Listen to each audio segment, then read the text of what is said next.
Hervé Fischer est sans aucun doute un des esprits les plus féconds et des plus originaux de son temps.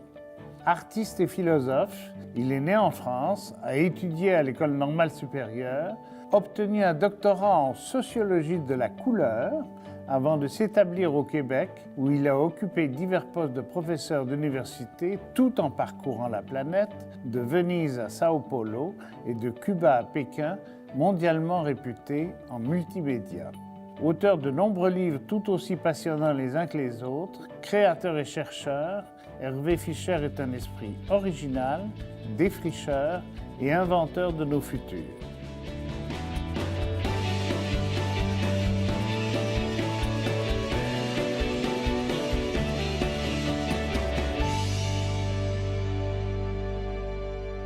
Bonjour madame, bonjour monsieur, bienvenue sur le plateau de l'émission Dialogue.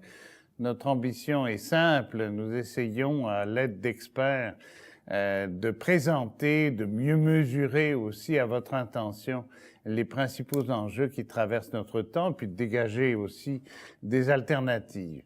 Alors aujourd'hui, on va parler de ce qu'on appelle, et ce dont certains doutent, la révolution numérique, avec l'aide d'Hervé Fischer, qui est notre invité aujourd'hui et qui a été présenté à l'antenne précédemment. Bonjour Hervé Fischer. Et vous avez remarqué aussi la présence d'Anne Goldenberg, qui est une multidoctorante, elle, en communication, en informatique, et qui essaiera de nous donner une poussée de réacteurs, pas de réaction, de réacteurs, tout à l'heure, en deuxième partie de l'émission, avant de partager un échange final. Alors, Hervé Fischer, d'abord, quel plaisir! J'ai fréquenté, mangé, sucé vraiment votre chemin de réflexion qui est extrêmement fécond et assez solitaire, mais en général, ça va ensemble. J'ai provoqué tout à l'heure dans ma présentation en parlant de certains doutes de la révolution du numérique. J'ai cru comprendre d'ailleurs dans votre livre, qui va nous servir de colonne à cette entrevue, La divergence du futur, que vous aussi, vous aviez un certain recul par rapport à ça. Vous disiez, c'était peut-être pas une révolution, mais la fin et un commencement peut-être aussi d'une belle évolution qui avait commencé avec, on va dire, Léonard de Vinci et la Renaissance. Oui, même avant, avec l'invention de l'alphabet phonétique. Oui. Ouais, il aurait fallu faire un alphabet binaire. Pourquoi ils n'y ont pas pensé? C'est vrai. Maintenant, ça y est, on a un alphabet binaire, effectivement, 1 ou 0. Mais on croit que c'est un changement radical. Ça l'est, parce qu'il y a toutes sortes d'applications. Mais la modification importante, c'est le passage de l'analogique au phonétique. C'est-à-dire des pictogrammes, des petits dessins pour représenter un homme comme en chinois ou une maison, etc., à un alphabet phonétique qui n'a plus aucun rapport avec la description du réel, qui devient une convention et qui permet donc une écriture et une pensée combinatoire beaucoup plus fluide, beaucoup plus rapide. Et au fond, on est passé d'un alphabet de 26, 27, 28 lettres selon les cultures à un alphabet à 2 lettres. On pourrait penser que c'est le contraire du progrès, c'est tombé bien bas. En réalité, ça donne une puissance grâce à l'électricité pour les ordinateurs et on peut mettre en code binaire un poème de Baudelaire ou une déclaration de Socrate. Socrate était assez binaire, donc c'est facile pour Socrate. Mais si c'est Rimbaud ou si c'est Heidegger, c'est pas mal plus compliqué.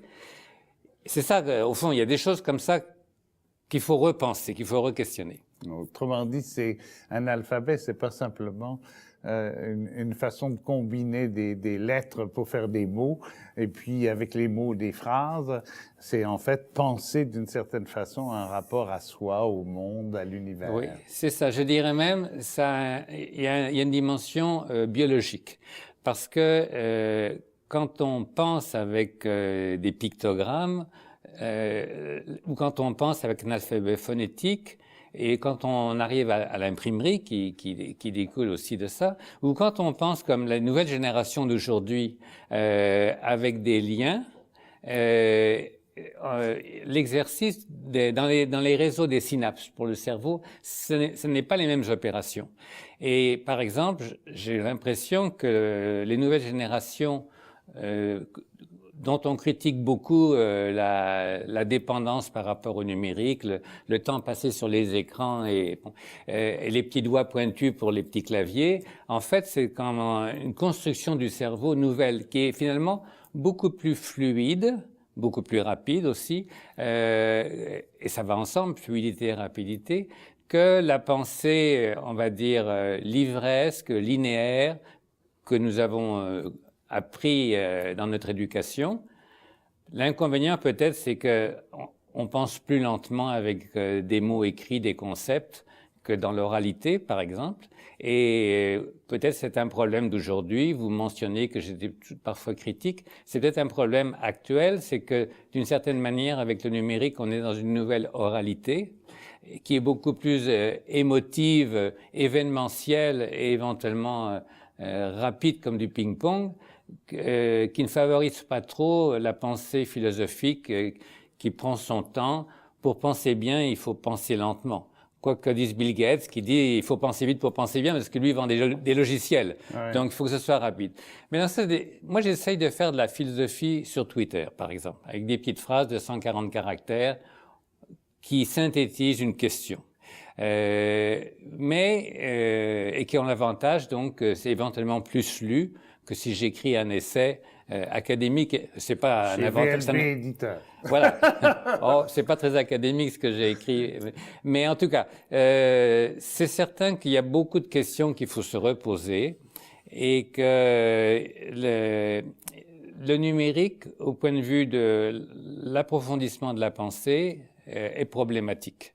Je dis pas que c'est une sorte de nouvel obscurantisme, parce que par ailleurs, grâce au numérique, grâce aux hyperliens, en temps réel, tous les liens électroniques que nous avons, toute l'information que nous avons qui devient planétaire, cette conscience augmentée, comme je l'appelle, par rapport à la réalité augmentée. Vous savez, la réalité augmentée, c'est tous les liens qu'on peut avoir avec un téléphone intelligent quand on regarde un tableau, un monument, qui l'a peint, en quelle date, etc. La réalité augmentée, c'est très intéressant, mais la conscience augmentée, c'est beaucoup plus important. C'est par exemple la conscience planétaire. Et c'est par exemple l'indignation que je ressens quand j'apprends quasiment en temps réel tous les scandales humains qui ont lieu aux quatre coins de la planète. Et le savoir immédiatement crée pour moi et pour beaucoup de gens un sentiment d'indignation, de responsabilité et finalement une éthique planétaire. Et ça, c'est un paradoxe magnifique, parce que le code binaire, dont je soulignais tout à l'heure que c'est trivial, que c'est basique, ça a l'air d'être une réduction par rapport à l'alphabet de 26 ou 27 ou 28 lettres. Finalement, le numérique permet une conscience planétaire et une éthique planétaire. Le numérique change nos idées grâce à la conscience augmentée, et c'est un paradoxe qu'une technologie triviale crée de l'éthique planétaire. J'aime bien souligner ça parce que ça fait partie de mon optimisme par rapport au numérique. J'aime bien que vous parliez d'optimisme parce que très souvent, hein, c'est les dangers, les risques, bon, etc. On a raison d'ailleurs de développer la lucidité de ce côté-là. Oui. Mais il y a aussi une chance. Et vous parlez d'ailleurs d'une, comme s'il y avait que c'était, comme on dirait, le désordre intégral, ça part dans tous les sens, dans toutes les dimensions, puis on sait même plus s'il y a des sens et s'il y a des points cardinaux. Mais cette pensée-là, vous dites, c'est une pensée en arabesque, donc oui. Ça fait surgir des hasards positifs, finalement. Oui, si vous prenez par exemple, si j'écris en chinois, le pêcheur rentre à la maison pour le dîner avec son panier de poissons. En langage phonétique ou en écriture, c'est tout un petit récit, ça va prendre 2 lignes. En chinois, c'est 3-4 idéogrammes qui sont agrégés. Il y en a un pour dire que c'est un homme, il y en a un pour marquer un bateau ou un poisson, on sait que c'est un pêcheur. Il y en a un pour indiquer la maison. Et puis, donc, s'il va vers la maison, c'est probablement que sa femme l'attend pour faire cuire les poissons. Donc, en 2-3 petits idéogrammes dessinés, on a un récit. Et alors, ça motive, ça déclenche l'imagination plus que de lire d'une façon, j'allais dire, plate et réductrice, un récit factuel. Et ça, c'est intéressant. Et pour les jeunes, le fait de naviguer d'un lien à un autre, de trouver des choses qu'éventuellement ils ne s'attendaient pas à trouver, c'est comme le poète, c'est une créativité. Donc là encore, c'est autre chose qui est intéressant, c'est que le numérique, réduction triviale à un code binaire 1-0, finalement, est un instrument d'excitation de l'imaginaire dans le bon et dans le mauvais côté. C'est-à-dire c'est une drogue, un psychotrope, et c'est aussi un excitant créatif. Parce que la dépendance de la drogue numérique, c'est aussi une chose qui est un problème actuel extrêmement. Je vais prendre une autre image. On parle de l'autoroute de l'information. Il y a des fois des images qui me font bien rire. Oui. En fait, ce que vous dites d'ailleurs là-dedans et même dans le titre, ce qui vous intéresse, vous, c'est le chemin de traverse. C'est Oui. tiens, d'un seul coup dans la grille, je peux sortir de l'autoroute et éviter le péage finalement. Éviter le péage, c'est toujours intéressant, oui. Mais oui, si vous me permettez, je vais expliquer en 2 mots la divergence, avec un exemple que tout le monde connaît. Au début du 19e siècle, c'était l'académisme classique et même néoclassique. À l'époque de Napoléon Ier, il y avait comme une sorte d'austérité noir et blanc dans le vêtement, dans la peinture. Bon. Et par rapport à cette époque-là, on a eu des artistes qui se sont rebellés. Et par exemple, les impressionnistes, c'était des gens qui ne voulaient plus peindre dans un studio, dans un atelier, avec des éléments conventionnels de décor, qui voulaient plus peindre des thèmes de la mythologie ou des victoires de Napoléon à Austerlitz ou choses comme ça. Ben, en plus, il y avait la photographie Elle arrivait. Oui, Elle arrivait en même temps que les impressionnistes, vous avez raison. Mais aussi, c'était des gens qui, ne voulant plus peindre dans l'atelier, sont allés dehors. Dehors, ils ont trouvé la lumière naturelle. Et alors là, ils ont eu un énorme problème. C'est comment peindre la lumière naturelle. On ne peut plus la peindre en noir et blanc, en clair-obscur. Donc, ils ont inventé de la peindre avec des petites touches juxtaposées, et par exemple l'ombre avec une petite touche bleue à côté d'une petite touche jaune pour la lumière. Donc, ils ont inventé un système. Et puis, comme ils étaient dehors, ils ont peint le monde ordinaire. Les gens qui dansent le dimanche à la guinguette, ceux qui rabotent le parquet, ceux qui ramassent les pommes de terre. Ça. Et donc, c'est parce que à un moment, ils ont refusé le système que tout le monde respectait. Ils ont été traités de marginaux, de barbouilleurs. Il y en a qui se sont suicidés. Ils ont connu la misère. C'est pas drôle d'être un divergent. Van Gogh, par exemple. Van Gogh, il s'est tiré une balle. Bon, oui. Il s'est coupé l'oreille. Mais c'est ce petit sentier de côté qui a fait que maintenant, il y a les couvercles de fruits confits, de boîtes de chocolat. C'est des peintures impressionnistes. Et puis, nous regardons un paysage avec des modèles de perception qui sont ceux des impressionnistes. Alors, effectivement, et on a oublié le néoclassicisme. Donc, ce petit sentier qui, d'abord, est mal reçu par la société, qui est une douleur pour le peintre, est en même temps une invention, et c'est celui qui devient l'autoroute. Okay. Alors, si on parle maintenant de la révolution du numérique, c'est vrai, on a les mêmes situations. Et je vais vous donner un exemple. Bill Gates, il pensait dans les années 1970 que les ordinateurs allaient devenir de plus en plus puissants, donc de plus en plus grands. Et il disait, naturellement, on n'aura jamais un petit ordinateur chez soi, c'est pas possible. Bon, finalement, c'est ce qui est arrivé. Les grands ordinateurs sont devenus petits, et puis nous avons tous des téléphones dits intelligents, des tablettes, des portables. Ça s'est complètement miniaturisé. Alors, c'est pas facile non plus de prévoir une divergence, de prévoir l'avenir, et le numérique nous pose tellement de questions, accélère le rythme de l'évolution, de sorte que c'est une époque fascinante où on commence toujours par se tromper. Et puis, les usages sociaux s'imposent et ça change tous les jours. C'est ça. Vous avez une formule assez magnifique. On connaît la formule de Pascal, l'homme est un roseau pensant, et vous dites un réseau pensant. Oui. Parce que ça aussi, On a dit, ah ça y est, la machine va écraser l'homme, va le faire complètement disparaître, ce qui pour certains d'ailleurs serait de bon goût des fois. Mais en fait, c'est pas ça qui se passe. Oui. C'est simplement la singularité de la personne qui est obligée du coup de socialiser son questionnement et ses réponses. Hein. Exactement. Et ça, la notion de réseau social, c'est une donnée de base aujourd'hui, aussi bien pour la pensée, on va dire, la recherche scientifique, que pour le marketing. Et même à titre purement individuel. Parce que si je parle à nouveau des jeunes, il faut bien reconnaître que les jeunes sont en situation de marginalité par rapport à la société adulte des baby-boomers. Ils ont du mal à trouver des emplois. Ils n'ont pas de pouvoir, ils ont des frustrations considérables dans la vie réelle.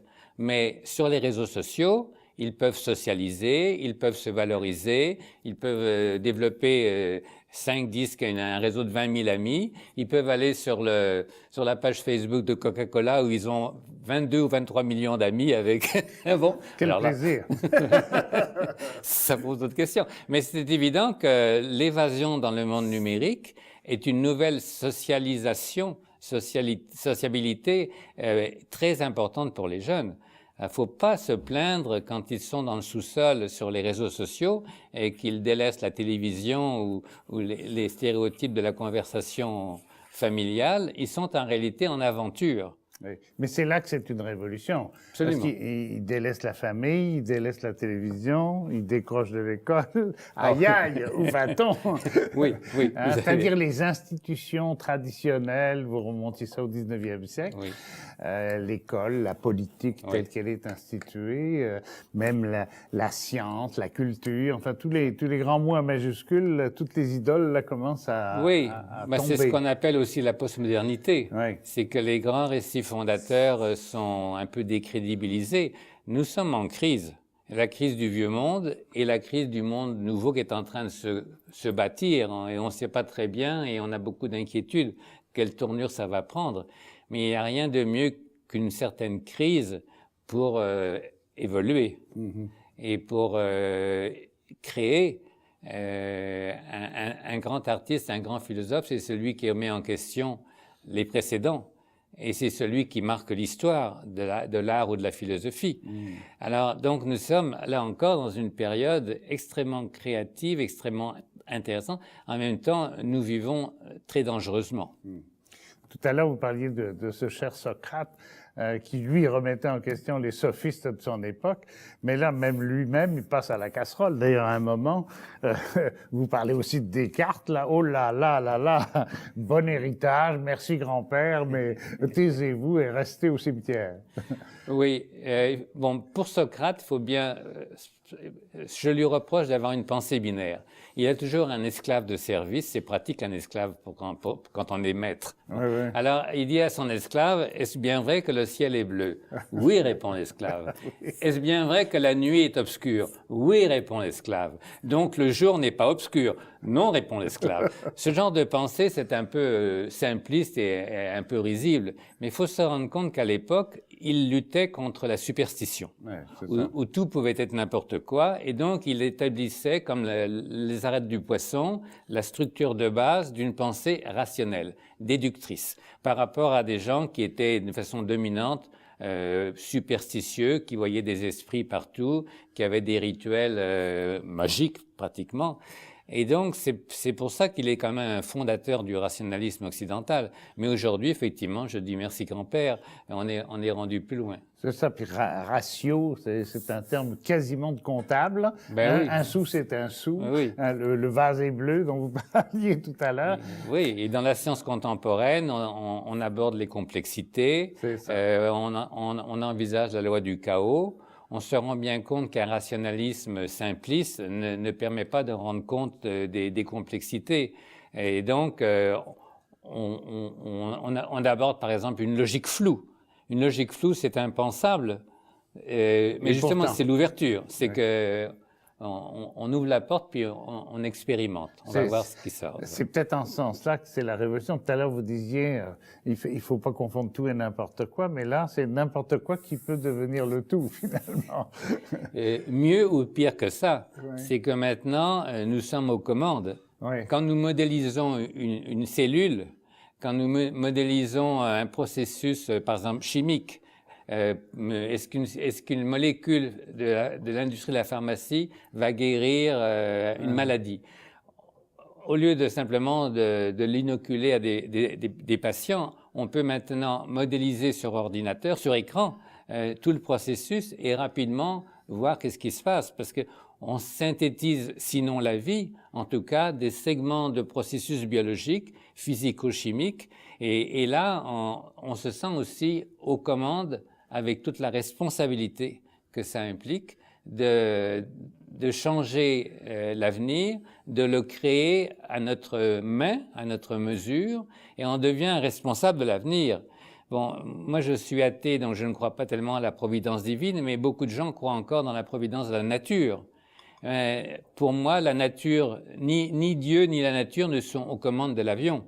Et il faut savoir où on s'en va, où on va atterrir. Ça veut dire que c'est une époque encore extrêmement fascinante à cause de, finalement, le pouvoir créateur que nous développons grâce aux technologies numériques et qui nous rendent responsables nous-mêmes de détruire la planète au point de vue écologique ou de détruire une population avec des drones, avec des bombes, etc. Et là encore, l'éthique réapparaît comme un incontournable de cette créativité, de cette responsabilité.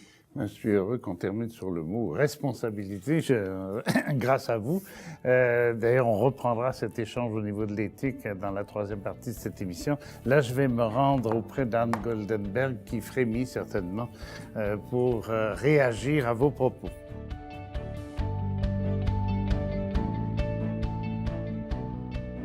Anne Goldenberg est un bel exemple de divergence. Chercheuse, danseuse, artiste transdisciplinaire, elle détient un doctorat en communication et en sociologie. Inspirée par la libre culture, elle explore les relations entre les documents numériques, les dispositifs participatifs et l'action publique et collective. En tant que technoféministe, elle facilite également des démarches participatives d'apprentissage mutuel et de co-construction des connaissances.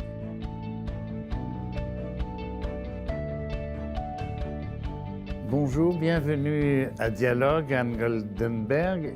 Pendant que j'échangeais avec notre ami Hervé Fischer, je vous regardais avec mon troisième œil et je me disais, la première question que je vais lui poser, c'est est-ce que, c'est une question féministe en quelque sorte, est-ce que la pensée en arabesque, la pensée divergente, la pensée qui sort de l'autoroute pour en créer, défricher une autre, c'est pas une caractéristique éventuellement, en tout cas, dans le cadre de l'histoire des femmes d'aujourd'hui. Vaste question. Vaste question, oui. Mais peut-être que je voudrais revenir sur la notion de divergence, en fait, que je trouve très pertinente, en lien avec la notion de révolution. En se demandant en fait comment on fait divergence ou comment on fait révolution, qu'est-ce qui agit. Souvent, quand on parle de révolution numérique, on pense à ces outils qui nous transforment, à la puissance que ça donne, mais on oublie facilement que ces outils, ils sont construits par des humains. Beaucoup de ces outils sont construits par des hommes. Dans le milieu de l'informatique, il y a une masculinisation qui s'est faite en Amérique du Nord, notamment, je dirais, depuis les années... je ne veux pas être précise parce que je ne me rappelle pas exactement comment ça a commencé, mais il y a eu une masculinisation. Il y a des pays où c'est plus balancé. Mais dans la production de ces outils, il y a des imaginaires qui sont placés. Donc, moi, j'aime m'intéresser aux conditions de production, en fait, de ces outils numériques. Et puis, après, aux conditions d'usage, ou plutôt à la façon dont nos usages peuvent être choisis, conscients et éventuellement influencer la façon dont on voit le monde. Et quand on parle de révolution technologique, par exemple, en fait, une technologie, si on le compare à une technologie, c'est une logique technique, c'est un système, en fait, quelque chose qui est cohérent. Et je crois que c'est important pour comprendre, en fait, en quoi il peut y avoir une révolution ou des révolutions, de s'intéresser aux luttes en cours. C'est-à-dire de considérer, par exemple, la divergence, pas seulement comme une sortie d'autoroute, en effet, une prise de liberté, mais une prise de liberté qui peut être consciente, collective, et qui peut se faire pas seulement comme un chemin de traverse, mais comme peut-être un barrage pour arrêter l'autoroute, puis essayer, ou même vraiment une volonté de construire une voie parallèle qui est plus désirable que l'autoroute polluante. Peut-être ça peut être de créer une piste cyclable, par exemple. OK, d'accord. Donc, peut-être c'est comme ça que j'envisage les luttes technologiques et les luttes féministes. C'est comme des propositions d'alternatives et d'autres visions du monde. Donc, vous l'inscrivez dans le champ de la société et de l'action de la société sur elle-même. Et là, on voit tout de suite poindre des grandes masses d'intérêts contradictoires, évidemment, ou concurrentiels, ou compétitifs, en tout cas. Des grandes masses et aussi des consciences et des visions, des fois qui s'opposent, mais des fois qui sont... il y a une émergence de pensée qui se fait doucement. Je voudrais peut-être faire un lien avec cette question de la dépendance, la dépendance aux technologies, à nos usages intempestifs, qui, d'un côté, nous connectent sur le monde, mais qui peuvent complètement nous perdre dans un monde contemporain. Et Hervé Fischer en parlait tout à l'heure, d'ailleurs. Oui, c'est ça. L'ado dans le sous-sol, là, oui. il est complètement dans son monde, mais finalement assez déconnecté. Il dit même dans son livre à un moment, « Heureusement, le vieux monde va le réaccueillir à la sortie du sous-sol. » Oui, c'est ça. Je pense que c'est une question importante, cette possibilité d'être conscient. Est-ce qu'on est conscient? Est-ce qu'on est en contrôle de ce qu'on fait? Je pense aussi à des travaux de Howard Rheingold que j'ai suivis depuis une dizaine d'années. Dernièrement, dans un de ses cours, il enseignait de l'alphabétisation aux technologies. Alors, on pourrait croire que on n'en a plus besoin, on sait tous comment ça fonctionne. Et dans ces cours d'alphabétisation, il essayait en fait de revenir de manière assez radicale à la base, à l'essence de ce qu'on est en train de faire. Et il avait toute une section de son cours sur l'attention. Il appelait ça « Attention 101 ». Comment retrouver l'attention, une conscience de sa pensée, de ce qu'on est en train de faire. Je pense par exemple à la pensée en arabesque qui a pu émerger avec des outils hypertextuels qui viennent renforcer une capacité de penser, comme ça, avec des liens. Mais à force de la renforcer, elle peut devenir complètement instable, se perdre constamment dans des détours. Ça peut devenir très souffrant, en fait. Ça peut vraiment le vertige. Créer un vertige. Donc, j'ai l'impression qu'il y a des enjeux là de se réapproprier nos usages de manière plus consciente, ce qui peut impliquer des restrictions des restrictions choisies, ce qui peut impliquer aussi de faire des choix qui sont pas forcément des choix consuméristes, c'est-à-dire de pas tout le temps s'acheter la nouvelle bidule qui vient de sortir, mais d'essayer d'adapter nos usages à nos besoins, à nos envies.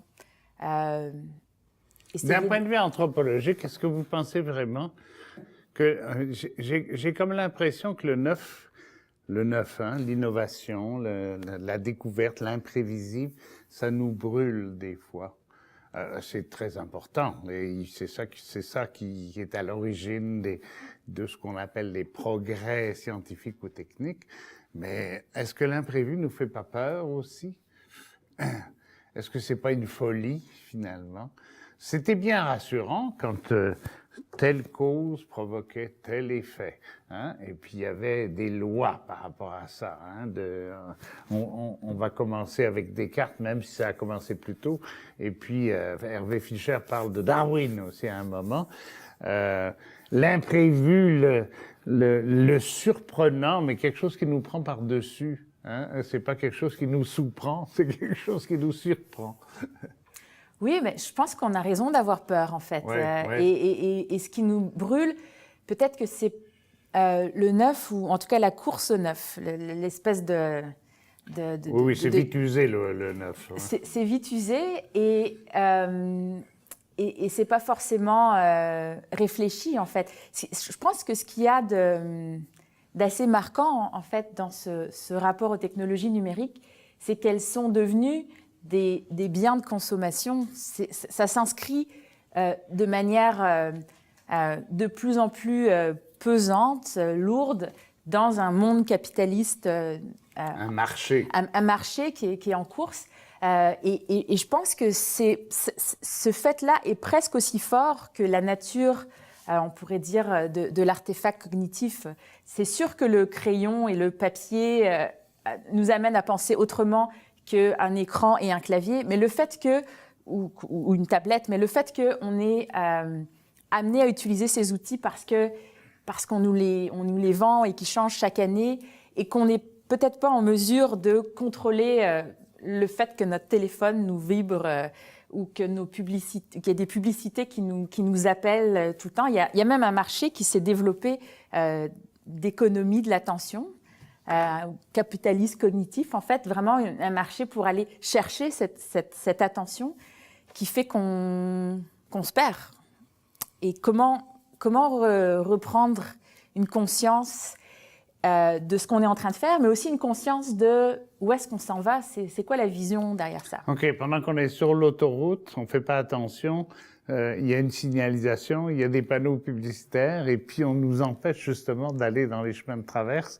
On nous attire vers un objectif apparemment commun, mais en fait qui est simplement multiple. Et ça serait ça le danger, quoi. Oui, et en fait aussi on nous fait croire que c'est une autoroute, quelque part. Oui, ça fait partie de l'imaginaire de croire que c'est une autoroute. Et c'est d'autant plus important ça quand on pense au contenu numérique, quand on pense à ce qui est diffusé. En effet, on a développé une conscience planétaire, c'est très fort. En même temps, ça n'empêche pas que nos médias de réception sont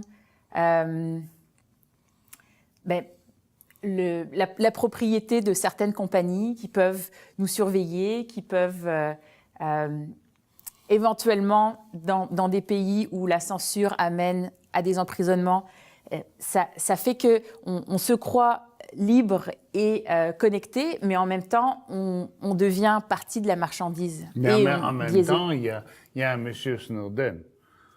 Oui. Hein, c'est ça, quand même. Hein? La machine se dérègle, l'autoroute ne va plus nulle part, les péagistes sont affolés. Hein? Tout à fait. Et c'est pour ça que je pense que ces divergences, il faut les voir notamment sous forme politique. C'est des luttes qui s'organisent, il y a des activismes technologiques, il y a des activismes médiatiques qui se font avec les armes disponibles, qui ont des conséquences graves pour les gens qui s'engagent. Il y en a d'autres qui sont plus souterraines, qui consistent par exemple à encrypter ces données. Depuis qu'on a vu ce qu'a révélé Snowden, il y a de plus en plus de militants qui savent qu'ils sont surveillés. Ça peut nous encourager à utiliser des logiciels libres, par exemple, pour être plus en contrôle, en connaissance de comment fonctionne notre ordinateur. Ça peut nous amener à développer des solidarités et peut-être des infrastructures différentes. Des communications différentes aussi. Je peux faire une vidéo dans mon sous-sol, je peux aller sur YouTube quand je veux, non? Des communications. Et en fait, je parle d'infrastructures. J'ai cofondé avec deux amis un groupe de hacking féministe, pour continuer dans le féminisme. Okay. Et on s'intéresse à comment se doter d'outils, mais plus largement que ça, de structures collectives, d'infrastructures qui nous permettent de fonctionner le plus possible selon, selon nos désirs, selon des fonctionnements désirables. Donc on avait organisé il y a quelques semaines une journée sur l'autonomie des infrastructures. Et à l'intérieur de ça, on parlait des dimensions logicielles, quels logiciels on utilise pour être plus autonome, mais également des dimensions matérielles. Il y a l'émergence d'espaces féministes, de serveurs féministes. On va pouvoir créer nos sites web, déposer nos vidéos sans qu'elles soient censurées par YouTube, parce que YouTube, c'est une magnifique plateforme, mais il y a des vidéos, je pense en 2012, il y avait des vidéos qui dénonçaient la brutalité policière, et YouTube les a coupées en disant « c'est trop violent ». Comme de par hasard. Oui. Voilà. OK. Autrement dit, il y a un enjeu derrière toutes ces bébelles, comme on dit, mécaniques, surmultipliées par un marché. Il y a un enjeu social de contrôle de sa vie et de contrôle de l'orientation de l'action de la société sur elle-même. Ben, merci beaucoup. Et puis, on va se diriger tous les deux vers une troisième partie d'échange qui va sûrement être trop courte, tellement elle va être féconde. Merci beaucoup, Anne Goldenberg.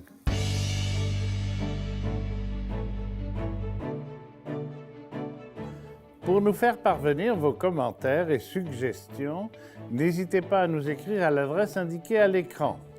Visitez aussi notre site web pour approfondir le contenu de l'émission et connaître nos suggestions de lecture en lien avec le thème de cette semaine.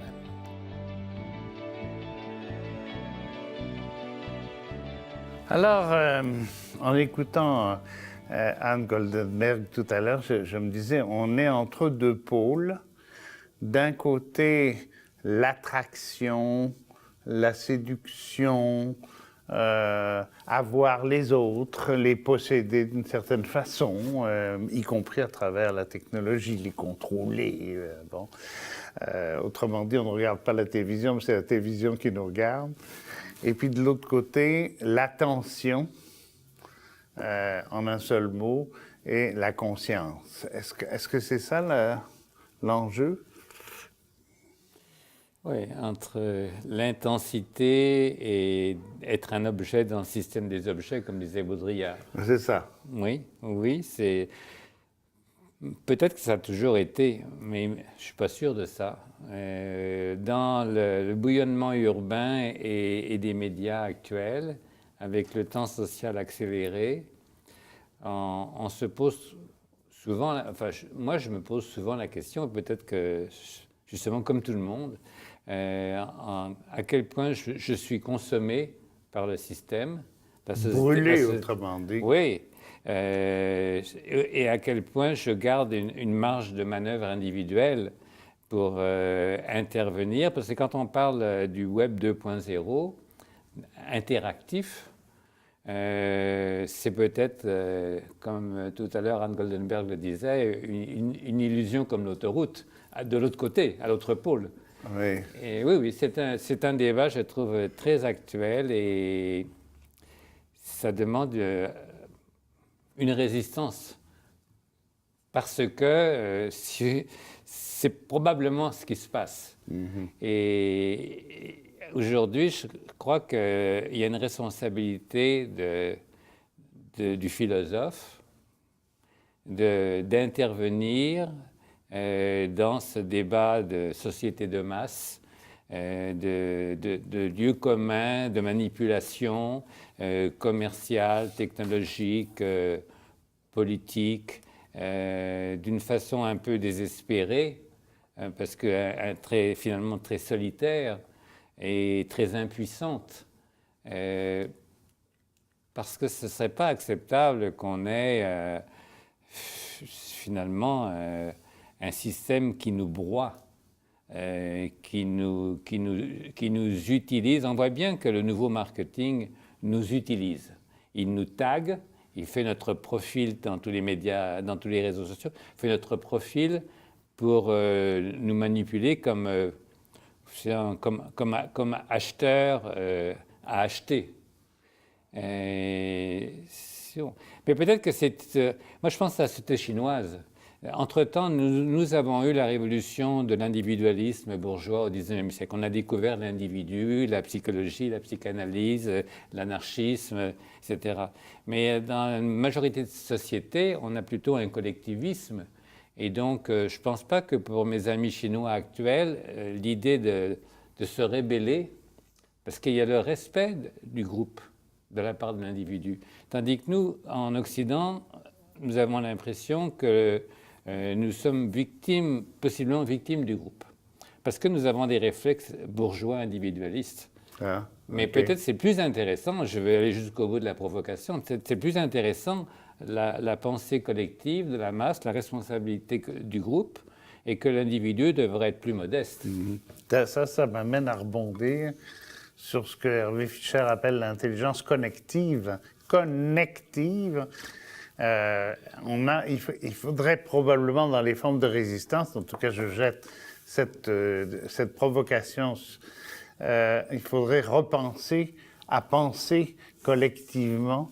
On a parlé global, local, etc. Mais là, or on constate que le monde ordinaire dont on parlait à la pause, là, le monde qui nous écoute, nous-mêmes, n'arrive à se libérer des conditionnements de la marchandisation ambiante que par des résistances de type non pas individuel, mais collective. Oui, j'aime beaucoup les liens entre collectif et connectif. En fait, j'avais fait une installation qui s'appelait Connective. J'aime bien ce lien. Et ça fait écho à ce que j'ai étudié dans ma thèse de doctorat. J'ai étudié le type d'intelligence ou de bêtise, enfin le type de connaissances produites sur les wikis, dont Wikipédia. Et en fait, je m'intéressais notamment aux discussions sur les pages de discussion qui étaient constitutives finalement de la création de connaissances.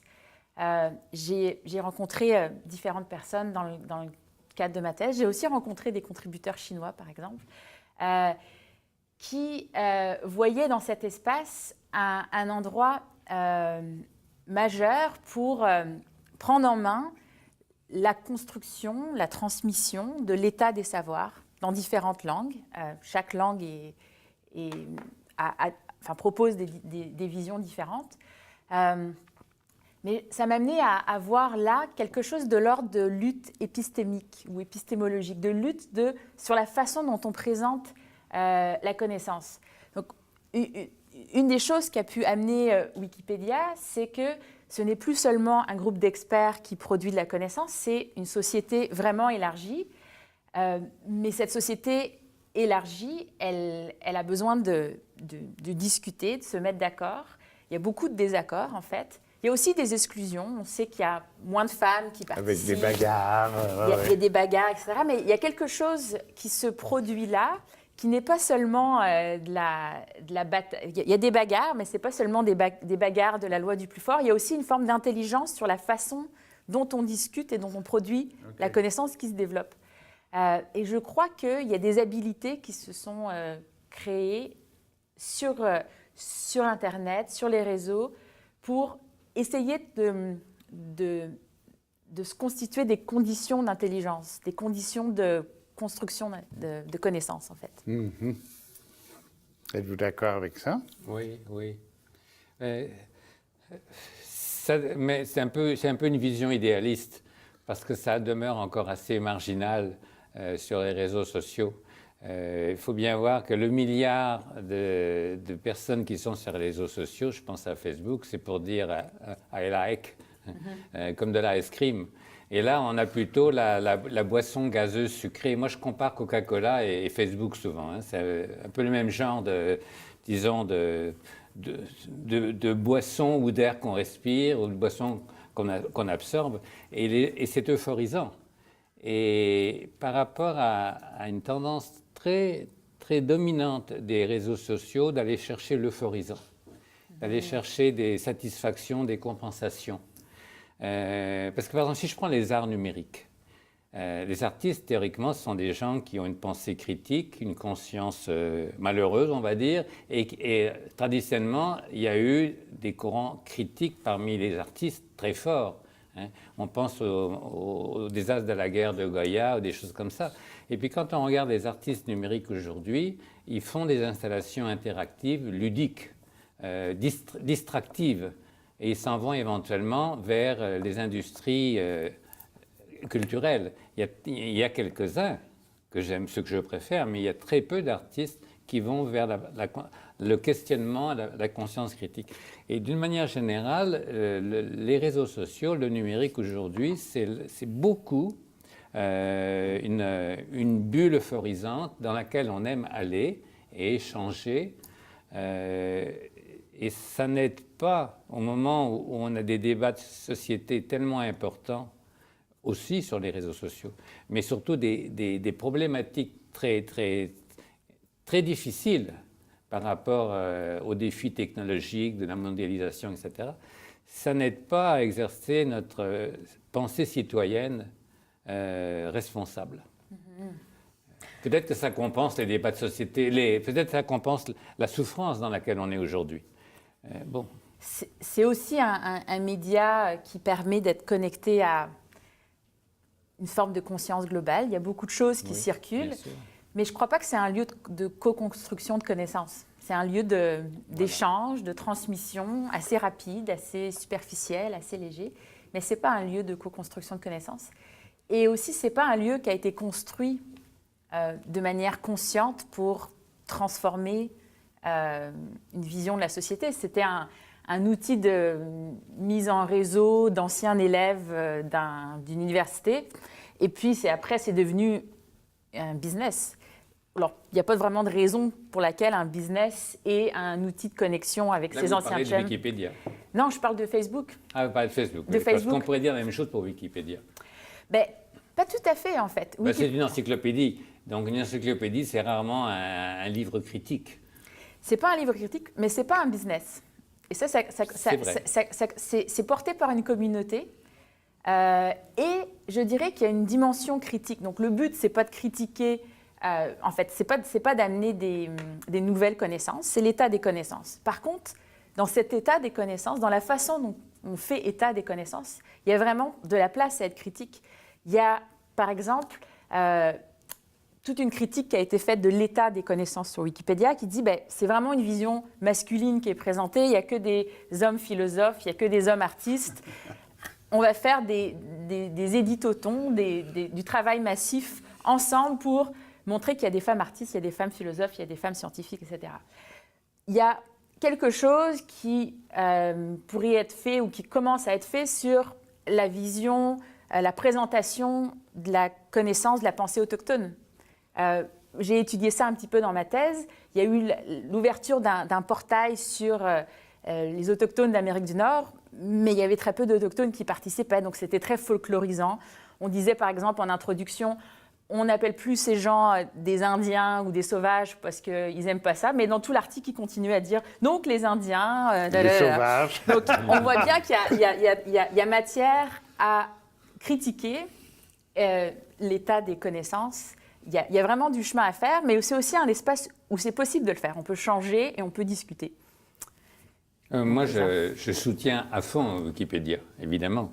Et comme tout le monde, j'y suis très souvent. Et c'est normal qu'on n'y trouve pas plus de femmes que dans les dictionnaires Larousse ou autres, parce que l'histoire a ignoré les femmes. Bon. Quand on regarde le nombre de femmes chercheurs, philosophes, médecins, chefs d'État, il n'y en a quasiment pas, quoi. Alors, je suis bien d'accord avec vous, et il faut que ça change, je suis bien d'accord avec vous aussi, mais ça prend du temps. Nous sommes encore tous des machos parce qu'on a tous été élevés comme ça, et c'est les hommes encore qui détiennent le pouvoir d'une façon majoritaire, donc évidemment, ça fait continuer le système. Moi, je suis bien d'accord, j'ai hâte qu'on ait la divergence féminine. Féministe, c'est pas à moi de le dire, mais féminine, oui, parce que là, il y a d'autres manières de penser, il y a d'autres valeurs, il y a d'autres sensibilités qui vont extrêmement enrichir notre diversité culturelle, idéologique. C'est dommage qu'on ait été unidimensionnel pendant peut-être même des millénaires. J'ai envie de vous renvoyer la balle par rapport à Wikipédia, que j'apprécie évidemment beaucoup.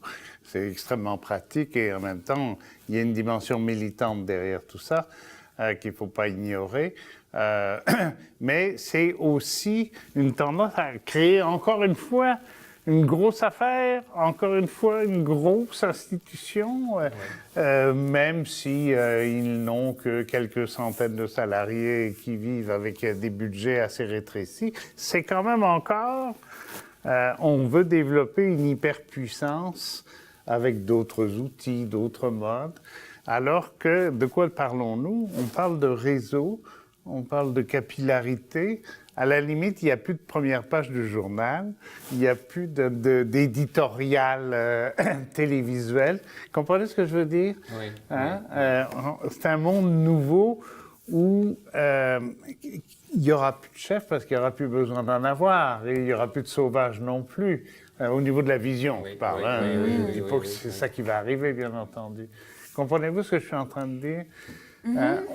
On cherche à remplacer des institutions désuètes et dépassées par d'autres institutions et toujours sur le même modèle. Et ce qui fait que l'ancien élève de l'université qui travaillait dans son garage, confère la légende qu'on connaît par rapport à Apple, etc., lui, maintenant, est devenu l'homme le plus riche du monde. Hein? La parole est aux femmes. Je ne sais pas si le réseau est un modèle plus souhaitable que la communauté. Je pense que les deux sont valables, ont des forces et des faiblesses. Et je crois qu'aussi, des fois, à l'intérieur des communautés, donc, je pense que Wikipédia, les participants se voient comme une communauté, ils se rencontrent. Mais je crois que le contenu est quand même construit de manière assez rhizomatique, avec pas vraiment de première page, justement, pas de hiérarchie qui... en fait, on navigue dans cet espace de manière très hypertextuelle. Il y a de la place, et c'est souhaitable, je crois, à des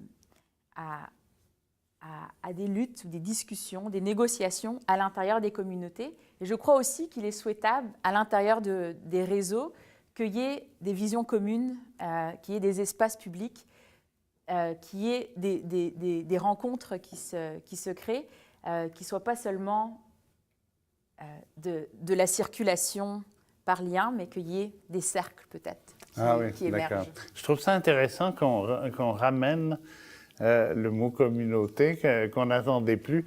Hein? Alain Touraine vient de sortir un bouquin à un âge particulièrement canonique, 88 ou 9, hein? La fin des sociétés. Et puis là, on repart, on parlait du monde ordinaire, on est ici même dans un studio communautaire. Le mot réapparaît dans toute sa justice et sa justesse. Et c'est vrai, avant on parlait de la lutte des classes et la carte postale c'était de dire la société est organisée en plusieurs classes. Les aristocrates ou les bourgeois, les prolétaires ou la classe moyenne, supérieure ou inférieure. Maintenant, au point de vue sociologique, c'est clair que l'époque des classes sociales est terminée. On est maintenant dans une société de masse ou dans des sociétés de masse. Bon. Et la caractéristique d'une société de masse, c'est qu'il y a une vision globale et puis ce sont des atomes, c'est fragmenté, c'est des petites cellules agrégées. Bon. Et ces petits individus-là n'ont plus le sentiment qu'ils sont autre chose qu'un grain de sable dans une immense masse. Évidemment, les deux pôles fonctionne très fortement dans notre idéologie actuelle. Et c'est un peu comme un tableau impressionniste dont je parlais tout à l'heure. Quand on le regarde de loin, on voit le paysage total. Et quand on met le nez dessus, on ne voit plus que des petites touches juxtaposées, individuelles, quasiment autonomes. Alors, par rapport à la masse, nécessairement, il y a le mouvement qui réagit en créant des petites communautés, des tribus, comme disait. On parle aujourd'hui en sociologie de tribus. Oui. Des petites tribus qui s'enracinent localement et qui essayent d'exister dans des petits réseaux. Alors on a les deux dynamiques aujourd'hui. Je trouve ça intéressant en fait, parce que les classes sociales, c'était un pis-aller, on ne va pas dire qu'on va les défendre aujourd'hui. La masse, je m'en méfie énormément. On a connu les masses fascistes et puis c'est l'aliénation totale. Il y a des manipulateurs et des grands ordinateurs derrière les masses. Bon. Et donc que l'excès de la masse fasse renaître le local, les racines individuelles et donc les petites communautés professionnelles, d'intérêts de toutes sortes, de générations, etc., c'est un contrepoison nécessaire par rapport à la masse.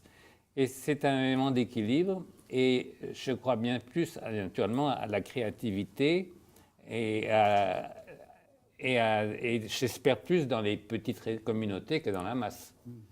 Alors, oui, un dernier mot. Oui, un dernier mot. Il y a un autre concept qui émerge aujourd'hui, c'est la notion de commun, qui revient, Oui, qui émerge, oui, qui il y a réémerge. un livre en fait. qui est paru d'ailleurs à la dispute il n'y a pas longtemps là-dessus. Il y a plusieurs choses qui émergent sur les communs, en fait. Et je crois que c'est une façon d'aborder la communauté comme un regroupement qui s'intéresse de manière, il me semble, très légitime à qu'est-ce qu'on a en commun qui est précieux, qu'on doit défendre d'une privatisation et qu'on doit conserver, soigner dans la durée.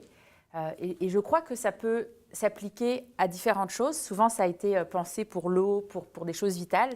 Mais si on élargit à ce qui est vital pour nous, je pense que les connaissances sont vitales.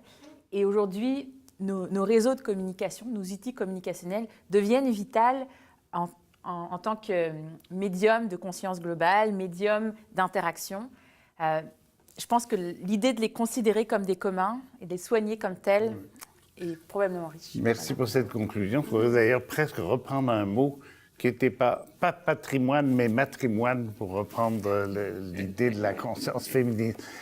Merci beaucoup. Comme d'habitude, à la fin de l'émission, je ne sors pas des livres dont m'ont gratifié les éditeurs en service de presse, parce que je n'ai pas le temps de lire tout ce qui se paraît et tout ce qui est intéressant. Mais je présente donc des livres que j'ai lus. Alors, on va commencer par vous, évidemment. La société sur le divan. Toujours des titres très accrocheurs. La divergence du futur, Hervé Fischer. Enfin, tout ce que vous trouvez sur Hervé Fischer, mangez-le, c'est du chocolat mental, c'est très intéressant. Baillargeon, Normand, Stéroïdes pour comprendre la philosophie. Et là aussi, tout ce qu'écrit et produit Baillargeon, qui est un excellent pédagogue. Pour des sujets volontiers abstraits. C'est un titre accrocheur. Hein. Oui, toujours. Toujours. On le comprend d'ailleurs. C'est masculin. L'action communautaire québécoise à l'ère du numérique, Presse Université du Québec, avec un collectif, et j'ai trouvé que ça serait intéressant, d'autant qu'on a parlé du commun et du communautaire. Et puis, terminé par une petite surprise qui n'est jamais très loin de mes papiers, de mes crayons et de mon œil. Serge Latouche, Renverser nos manières de penser, Métanoïa, ça dit bien ce que ça veut dire, Révolution dans la pensée, aux éditions Mille et une nuits. En plus, c'est facile à lire parce que c'est une conversation entre trois honnêtes hommes. Alors, merci beaucoup. Merci à ceux et celles qui nous ont écoutés. On a eu un niveau assez fort de réflexion et j'en suis très heureux. Et je vous donne rendez-vous la semaine prochaine pour un nouveau dialogue.